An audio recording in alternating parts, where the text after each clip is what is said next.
ஐந்து வீட்டு சுவாமி கோயிலுடைய வரலாறு நாங்க எங்க நெல்லை முத்துமாரி வில்லிசை பல முறை படிச்சுக்கிட்டு இருக்கோம்.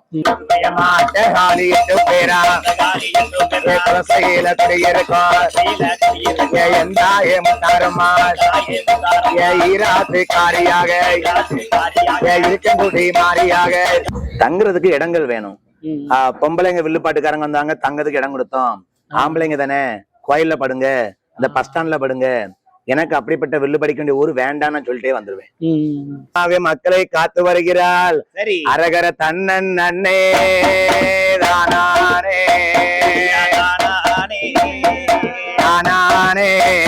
எனக்கு ரொம்ப நாள் இது கேட்கணும்னு நினைச்சேன். இந்த பத்திரகாளி அம்மனோட கதை சொல்லுவாங்களா, நாடாதி வார்த்தை, ஷார்ட்டா சொல்ல முடியுமா? அதை போட்டு காமிக்கலாமா? ஓகே. ஆடி வாராளம்மா திருவங்கோட்டை மாரியம்மா,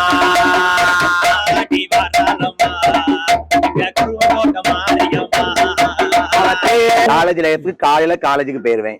நைட்டு 1 மணிக்கு வில்லுப்பாட்டு முடிஞ்சிடும். எத்தனை மணிக்கு முடிஞ்சாலும் அந்த ஊர்ல தங்கி கிளம்பி போவேன், இல்ல வீட்டுக்கு வந்துட்டு குளிச்சுட்டு கிளம்பி காலையில கிளம்பி போயிருவேன்.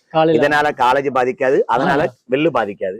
5 பேர் வேலை, எல்லாருமே வேலை பார்க்காங்க. பார்ட் டைம் இன்ட்ரெஸ்ட்ல வந்தது வில்லுப்பாட்டு. நாங்க வந்து தொழிலுக்கு சம்பாத்தியத்துக்கு வரல, ஒரு ஆர்வத்துல, கலை ஆர்வத்துல வந்து நாங்க படிச்சுட்டு இருக்கோம்.